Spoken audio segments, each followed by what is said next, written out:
ಮದ್ವೆ ಅಂತಂದ್ರೆ ಹೆಣ್ಮಕ್ಳಾಗ್ಲಿ ಗಂಡ್ ಮಕ್ಳಾಗ್ಲಿ ಸಹ ಏನ್ ಮಾಡ್ತಾರೆ, ಈ ಕಾಲಕ್ಕೆ ತಕ್ಕ ಹಾಗೆ ರೆಡಿ ಆಗ್ಬಿಡ್ತಾರೆ. ಅದಕ್ಕೆ ಹುಡುಗಿ ಹೆಂಗ್ ರೆಡಿ ಆಗಿರ್ತಾಳೋ ಅದೇ ತರನೇ ಸೀರೆ ಉಟ್ಕೊಂಡು ಹುಡುಗಿರು ಸಹ ರೆಡಿ ಆಗ್ಬಿಟ್ಟಿರ್ತಾರೆ. ಹುಡುಗರು ಹೆಂಗ್ ರೆಡಿ ಆಗಿರ್ತಾನೋ ಹಂಗೆ ಪಂಚೆಲ್ಲ ಉಟ್ಕೊಂಡು ಹುಡುಗರು ರೆಡಿ ಆಗ್ಬಿಟ್ಟಿರ್ತಾರೆ. ಆ ಹುಡುಗ ಯಾರು ಹುಡುಗಿ ಯಾರು ಗೊತ್ತಾಗ್ಬೇಕಲ್ವಾ? ಆ ಒಂದು ಗೊತ್ತಾಗ್ಬೇಕಾದ ಕಾರಣಕ್ಕೆ ಏನ್ ಮಾಡ್ತೀವಿ ನಾವು, ಭಾಷಿಕವನ್ನ ಕಟ್ಸ್ಬಿಡ್ತೀವಿ. ಇವರೇ ಹುಡುಗ ಇವರೇ ಹುಡುಗಿ ಅಂತ. ಅದಕ್ಕೋಸ್ಕರ ಕೈ ಮುಕ್ಕೊಳ್ಳಿ. ಅಯಂ ಮುಹೂರ್ತ ಮುಹೂರ್ತ ಅಸ್ತು ಸುಪ್ರತಿಷ್ಠಿತ ಮಸ್ತು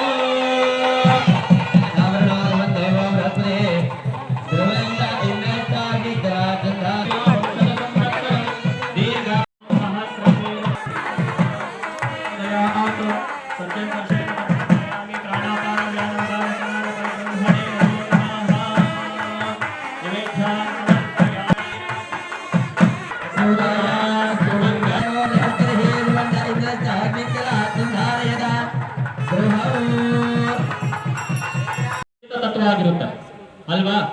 ಜೀರಿಗೆ ಯಾವಾಗ್ಲೂ ಏನು ಶೀತ ಅಲ್ವಾ, ಉಷ್ಣನಾಕ. ಬ್ರಹ್ಮರಂಧ್ರ ಅಂತಿರುತ್ತಂತೆ. ಆ ಬ್ರಹ್ಮರಂಧ್ರದ ಮೇಲೆ ಆ ಜೀರಿಗೆ ಮತ್ತೆ ಬೆಲ್ಲ ಇರ್ತಕ್ಕಂಥ ಅಂಟು ಅಲ್ಲಿ ತಗಲ್ಬೇಕಂತೆ. ಅಲ್ಲಿ ತಾಕಿದಾಗ ಅಲ್ಲಿರ್ತಕ್ಕಂಥ ಬ್ರಹ್ಮರಂಧ್ರಕ್ಕೆ ಆ ಒಂದು ನೆಂಟನ್ನು ಸೇರುತ್ತಂತೆ.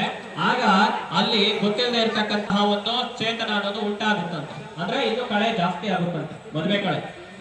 ಮದುವೆ ಆಗೋರ್ಗೆ ಗೊತ್ತಾಗ್ತಾ ಇರುತ್ತೆ, ಅಂದ್ರೆ ಮದುವೆ ಆಗಿರೋರ್ಗೆ ಗೊತ್ತಾಗೋಗಿರುತ್ತೆ. ಈಗ ತಕ್ಷಣದಲ್ಲಿ ಆಗೋಂಥವ್ರು ಯಾರಾದ್ರೂ ಇದ್ರೆ, ನಿಶ್ಚಿತಾರ್ಥ ಆಗಿರೋಂಥವ್ರು ಇದ್ರೆ ಗೊತ್ತಾಗ್ತಾ ಇರುತ್ತೆ ಎಷ್ಟು ಚೆನ್ನಾಗಿರುತ್ತೆ ಅಂತ. ಹಾಗಾಗಿ ಆ ಒಂದು ವಿಚಾರ ಏನಕ್ಕಪ್ಪ ಅಂತಂದ್ರೆ, ಜೀರಿಗೆ ಮತ್ತೆ ಬೆಲ್ಲ ಹೆಂಗ ಅಂಟ್ಕೊಳ್ಳುತ್ತೋ ಆ ರೀತಿಯಾಗಿ ಬಂಧ ಬೆಸೀಲಿ, ಅವರಿಬ್ಬರ ಒಂದು ಬಂಧ ಬೆಸೀಲಿ, ಚೆನ್ನಾಗಿ ಗಟ್ಟಿಯಾಗಿರ್ಲಿ, ಅಂಟ್ಕೊಂಡ್ಲಿ ಅನ್ನೋ ಕಾರಣಕ್ಕಾಗಿ ಜೀರಿಗೆ ಮತ್ತೆ ಬೆಲ್ಲವನ್ನ ತಲೆ ಮೇಲೆ ಇರ್ತಕ್ಕಂತಹ ಆಚಾರ್ಯರು ಕೈಯನ್ನ ಹತ್ತಿ ತೋರಿಸ್ತಾ ಇದ್ದಾರೆ. ಅದನ್ನ ತೋರಿಸಿದಂತಹ ಜೀರಿಗೆ ಮತ್ತೆ ಬೆಲ್ಲವನ್ನ ಸ್ವಾಮಿಯ ಒಂದು ತಲೆ ಮೇಲೆ ಇಡ್ತಕ್ಕಂತಹ ಕಾರ್ಯ ನಡೆಯುತ್ತೆ. ಎಲ್ಲರೂ ಕೈ ಮುಕ್ಕೊಳ್ಳಿ. ಓಂ ಗಟ್ಟಿವಾದ್ಯ ಧ್ರುವಂದೇರ ಜಾವರಣ ಧ್ರುವಂದೇವ ಬೃಹಸ್ಪತಿ.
ಮಮ ಜೀವನ ಹೇತುನ ಕಂಠೆ ಬದ್ನಾಮಿ ಶುಭಗೆ ಸಂಜೀವ ಶರದಶತಂ. ನೋಡಿ, ಮಾಂಗಲ್ಯ ಧಾರಣೆ ಆಗೋ ಮುಂಚಿತವಾಗಿ ಒಂದು ಹುಡುಗಿ ಒಂದು ಹುಡುಗ ಜೊತೆಲಿ ಓಡಾಡಿದ್ರೆ ಏನಂತೀವಿ ನಾವು? ನೋಡ್ಕೊಂಡು ಬಂದು ಮನೇಲಿ ಇರ್ತೀವಿ ಅಲ್ವಾ?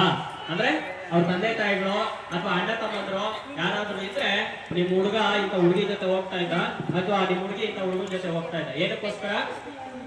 ಸಮಾಜದಲ್ಲಿ ಗೌರವ ತುಂಬಾ ಮುಖ್ಯ.